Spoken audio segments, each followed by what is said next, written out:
আর সেখানেই তাদের সম্মুখে উপস্থিত হয় শাটার এবং ড্রপকিক। জ্যাক তো তাদের থেকে বদলা নিতে চায়, কিন্তু ডক্টর পাওয়েল জ্যাককে বোঝায়, আগে আমাকে তাদের সাথে কথা বলতে দাও, তারপর আমরা সিদ্ধান্ত নেব তাদের সাথে কি করা হবে।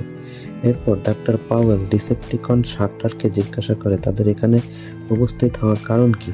তখন শাটার তাদের জানায় B-127 নামক একটি এলিয়েন রোবট এই পৃথিবীতে কোথাও লুকিয়ে আছে, তাই আমরা চাই তোমরা ওই এলিয়েন রোবটকে খুঁজতে আমাদের সাহায্য করো, না হলে ওই এলিয়েন রোবটের জন্য তোমরা ভবিষ্যতে বড় ধরনের বিপদে পড়বে। আসলে এই দুই ডিসেপ্টিকন B-127কে এই মুহূর্তে কিছুতেই ট্র্যাক করতে পারছিল না, তাই তারা সিদ্ধান্ত নিয়েছিল মানব জাতির স্যাটেলাইট ব্যবহার করে তারা B-127কে খুঁজে বের করবে। তাই এই মুহূর্তে তারা সাহায্য চাইছে। যদিও পৃথিবীর স্যাটেলাইট ব্যবহারের কথা শুনে জ্যাক একদমই রাজি হয় না, কিন্তু ডক্টর পাওয়েল এই কাজের জন্য সম্মতি জানায়, কারণ ডক্টর পাওয়েল মনে করে তো আমরা যদি তাদেরকে সাহায্য করি